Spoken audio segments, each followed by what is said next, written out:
Having completed the theoretical analysis on the quantum mechanics of hydrogen atom, we will focus this video on doing some problems, probably proofs and numericals related to the above topic, that is the quantum mechanics of hydrogen atom. To start with, in the first case, we have the following question, that is, to compute the value of the normalization factor in the azimuthal wave function of hydrogen atom. Now, the azimuthal wave function of one electron atom is given by this, that is, the capital phi is equal to a times of the exponential of I ml phi, and a is a constant over here, ml is an integer, positive or negative. To normalize this wave function, we use the fact that the integral of phi squared over all the angles must be equal to 1. That is, from 0 over to 2 pi, if we are integrating phi squared over the angle d phi, then that will go to 1. Now, as we know, phi squared will be equal to simply phi times of the conjugate of phi, that being a complex number, and that is equal to, the conjugate of this will be a negative term in the power of the exponential for that I. So we have a e raised to the power I ml phi, and then for the conjugate term we have a e raised to the power minus I ml phi, and that is simply going to give us a squared. So that means on the left hand side of the equation we end up with a squared, and this integration from 0 to 2 pi over d phi is equal to 1, and that would give us a squared times of 2 pi is equal to 1, or we have a squared is equal to 1 over 2 pi, finally giving us a to be equal to the root over of the right hand side term. Well, we can leave the 1, but we have 1 over root over of 2 pi. So this is the value of the normalization factor, and the normalized azimuthal wave function can therefore be given as phi is equal to 1 over root over of 2 pi, that is for the value of a that has just been obtained, times of the exponential of I ml phi. In the next bit, we have to write the wave function for the ground state of the hydrogen atom and show that the most probable value of the distance r of the electron from the nucleus is the Bohr radius, which is a naught, and that the expectation or the average value of r is 3a naught over 2. And hence we discuss the characteristics of the ground state of the atom. We have discussed this in the theoretical section to some extent, and this is just another way of obtaining that. So for the first part, the ground state of one electron atom corresponds to the quantum numbers, that is, for the ground state we have the values to be equal to n is equal to 1, L will be equal to 0, and so also the case of ml being equal to 0, because ml can have plus or minus, or that is 2l minus 1 number of values, and L has n number of values.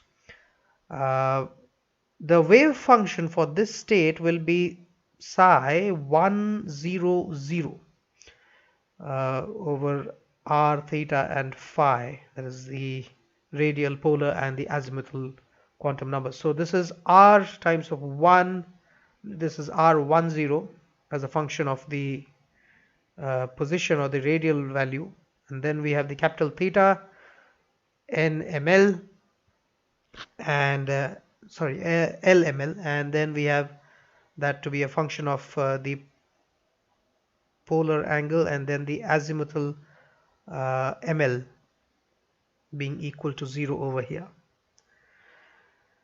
Now it is known that phi 0 for phi is simply equal to 1 over root over of 2 pi. We just obtained that, isn't it? and also the case of theta 0 0 LML over theta, that is going to be 1 over root over of 2. And as for R10, let me write it in the next page, is that now R10 is equal to, so Z that we are going to put is equal to 1 over there. So for hydrogen, as Z is equal to 1, we simply have psi 100 as for that 1 over root 2 pi and 1 over root 2, so we get a 2 from that, and that cancels out with the 2 that is present in R, so we simply have 1 over root pi, and a0 raised to the power 3 over 2, and then for z being equal to 1, obviously that is 1 over 3 by 1 to the power 3 by 2, and then here exponential of a negative of simply r over a naught with z being equal to 1. So with this, the probability density that was to be obtained, the probability density is going to be psi squared, and that is equal to psi times of psi conjugate of it, and that will give us simply well, the pi and the a naught will have cube over there, and because the root over terms are going to be squared, so that will give us the proper values. And as for the exponential term, we'll have a 2 multiplied to the power of the exponential term, that is 2 times of r over a naught.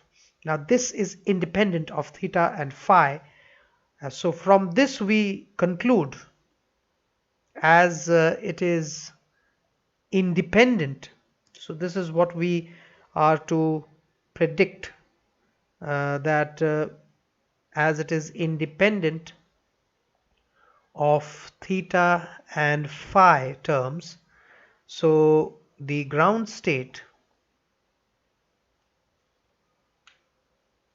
of the hydrogen atom is spherically symmetrical. Remember this, the diagrams that we had presented in the theory part of it.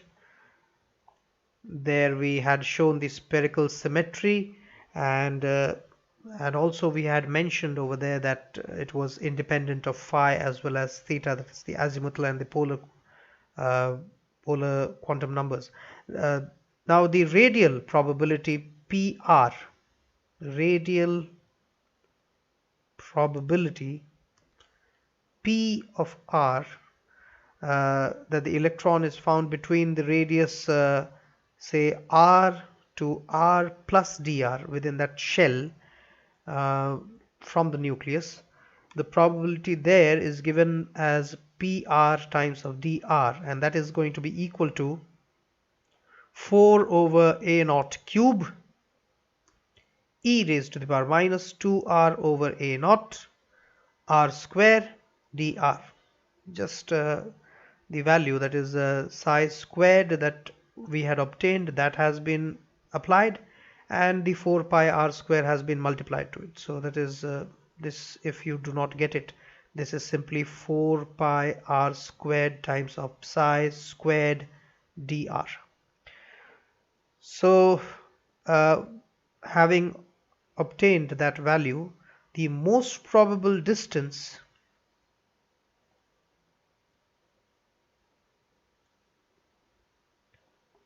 that is r of the electron from the nucleus, the maximum in PR is found to be obtained from the derivative of that with respect to r and equaling it to 0, because that's the maximum probability that you can obtain. That is also the condition for minimum, but here we are concerned about the maximum probability. So setting that to 0, what we will be doing is we will be taking the derivative of PR with respect to dr. So that means with respect to r, obviously. So that is going to yield 4 over a naught is simply a naught cube is simply the constant term which can be kept outside. And as for those terms over there, we'll be doing the derivative, uv derivative, that is the first function, the derivative of the first function, and then the derivative of the second function, while the other terms are kept constant. So here we have e raised to the power 2r over a naught, that is kept constant. That is the derivative of it is going to yield another 2 over a naught in negative, and r square at that point remains constant. And while we do the derivative of r square, the second function, that is, so we get 2r from it, and e raised to the power minus 2r over a naught, that remains constant. So this is what we get after doing the derivative. Obviously the multiple cannot be set to 0, so what we get is minus of 2 over a naught times of r square is equal to minus of 2r, because the exponential terms are common and they will cancel out, so the negative are cancelled out. So what we get is r is simply equal to, one of the r can get cancelled out, so the value, even the 2 gets cancelled out, so everything cancels out, so r is simply equal to a naught. And that is what we had to prove, that is, it is equal to, the most probable value is equal to the Bohr radius a naught. This is just the radius of the Bohr orbit in the ground state, and the electron is most likely to be found at that location predicted by Bohr theory. Most probably. It's not that every time it is found in that place, as we have learned from quantum mechanics that it can be found in other places as well. The probability of finding it elsewhere is not 0. Now the expectation or the average value is simply calculated by this, that is from integrating over 0 to infinity r times of pr dr as the probability in that radius multiplied to r, and that is equal to 4 over a naught cube, again can be taken as the constant term outside, and we have e raised to the power minus 2 times of r over a naught times of r cube dr, and this is simply the Laplace transform.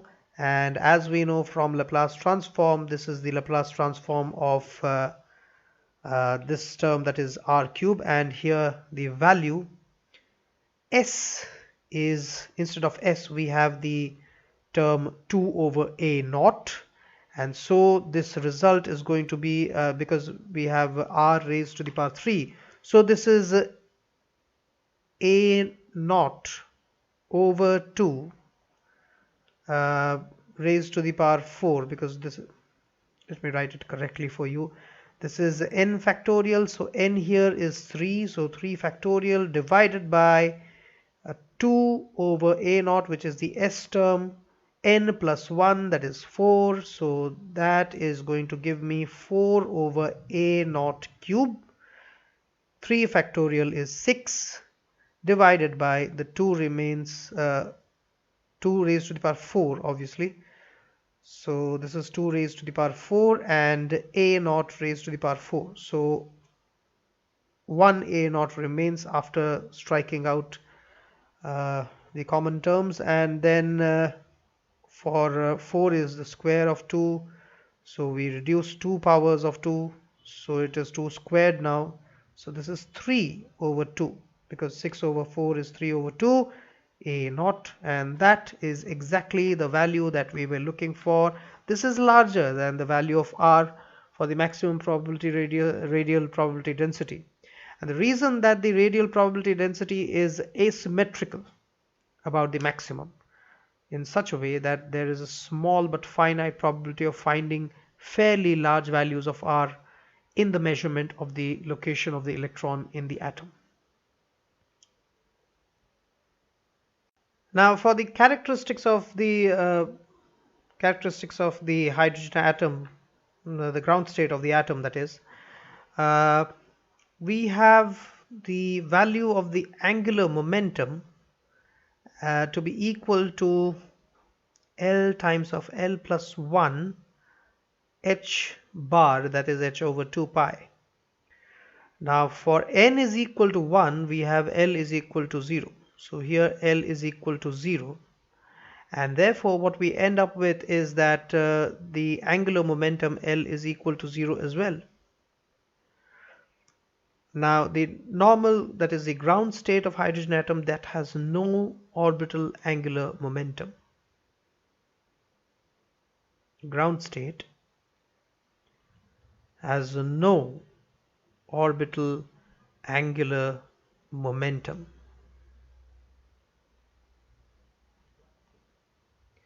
Now this is a conflict with the old theory, where the angular momentum was for n is equal to 1, it is nh over 2 pi, as we know from Bohr's postulates.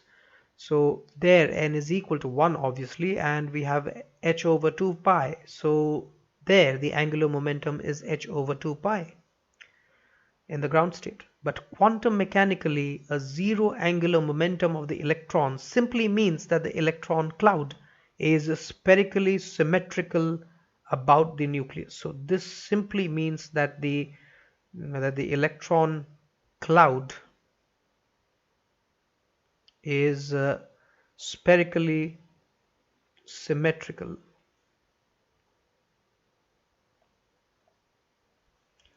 about the nucleus. This is the quantum mechanical conclusion from what we are getting at this point, which is valid, of course. Now, many a times the state of the ground state of the hydrogen atom within that the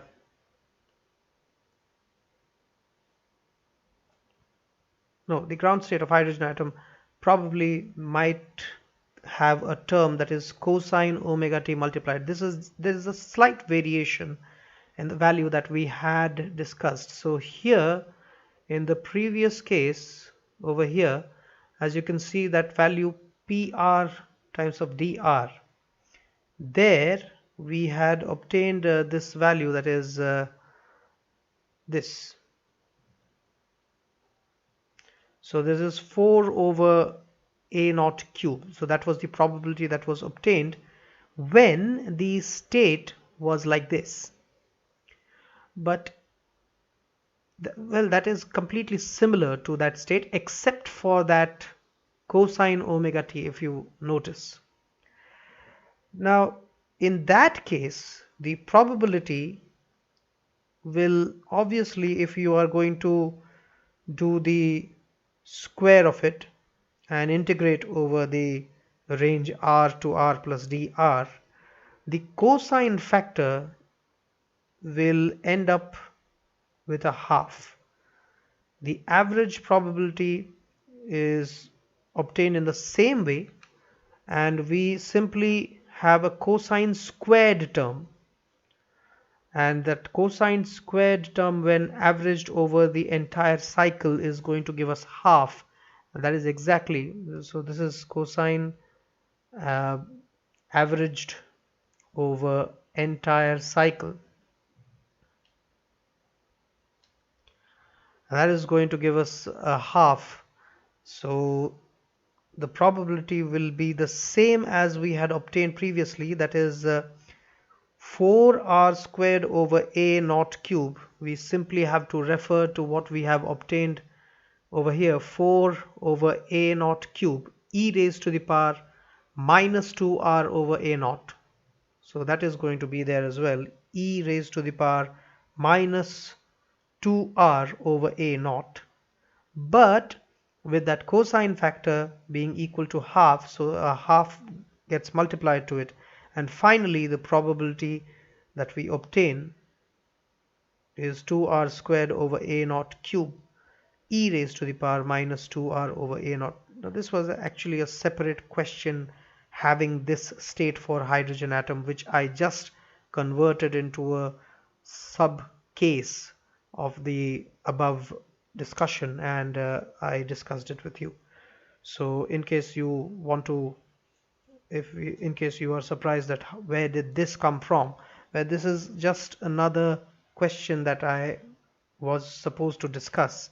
I discussed this because we have discussed the same case in the previous problem. I did not want to repeat the steps any further, and I added this as a sub case with an extra or a extra factor multiplied to the given state, ground state of hydrogen atom. So no confusions with that. In the next bit, we are to compute the number of degenerate eigenfunctions for one electron atom corresponding to a particular eigenvalue. Now, the eigenvalues of one electron atom are described by the total quantum number, that is n alone. This means that the states of the atom having same n but different values of L and ml have the same energy, because energy is completely dependent on the total quantum number, or the principal quantum number, that is. So they are degenerate. Now for a given n, there will be n number of values of L which will be extending from, so the solution over here, so L will have all the values, that is from 0, 1, 2 right up to n minus 1 for a given n. And for each L, we'll have the ml to contain 2L plus 1 number of terms or number of values for a given L, not given L, for the L actually, because L is obtained from N. So because ml is going to have 0 plus minus 1 plus minus 2 right up to plus minus L, which is extending up to n minus 1, so plus minus n minus 1. So that means we will simply have to, in order to obtain that degeneracy, we will simply have to do the summation of L from 0 to n minus 1 for the m terms, that is containing 2L plus 1 number of values. So that will give us the first term for L is equal to 0 is going to be 1, then plus 3 plus 5, and that will go right up to 2n minus 1, and that means a total number of n terms, and that is going to be equal to n over 2, the series addition, 2 multiplied with the first term, and then n minus 1 times of 2. That is the difference multiplied to the last number. Last number means the last term, n minus 1th term, so n minus 1 is multiplied to the difference. That's the series addition, that is. So this is simply going to be n square if you look at it, because 2n, the minus 2n plus 2 are going to get cancelled out in that square bracket, and we are left with 2n. 2 again gets cancelled with the denominator at 2, so we simply end up with n square. So that many degenerate energy states for each value of n. The next bit asks us to show that all the eigenfunctions, which are solutions to time-independent Schrödinger equation having spherically symmetrical potential, have definite parities which are either even or odd.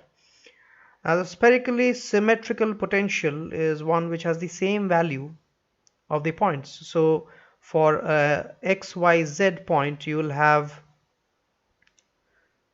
minus x minus y minus z, because this is spherically symmetrical.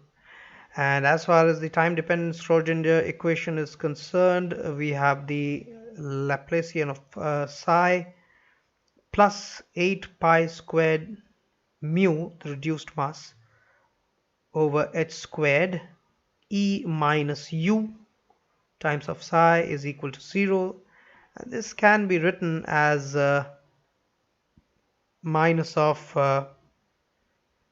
h bar squared over 2 times of mu del squared plus u of psi xyz is going to be equal to the eigenvalue, that is E of psi xyz.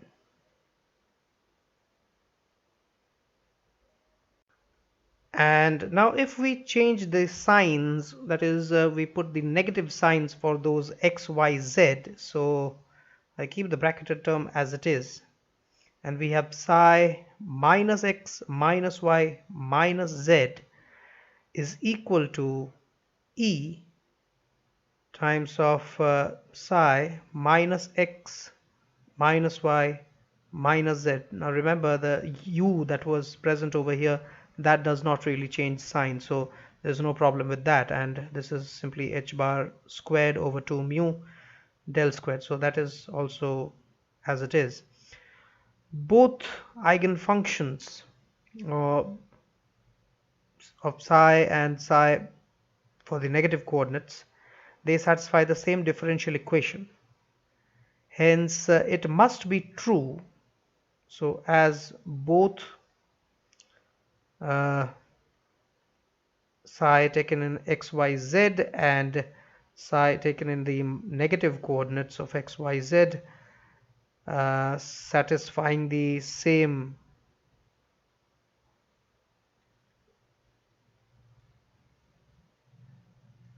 differential equation,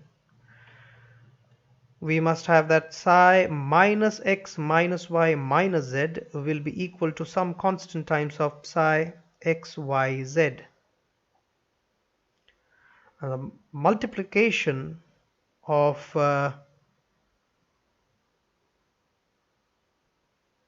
this with another case, that is if we are taking psi xyz, that is equal to also the case where it is equal to k times of psi minus x minus y minus z, that is just by changing the signs. So if we multiply these two, what we get is obviously the right hand side is going to be k squared and the left hand side is going to end up with 1. So we have k to be equal to plus or minus of 1. That means for psi minus x minus y minus z, we'll have plus minus psi x y z. This equation simply means that the eigenfunction has a definite parity.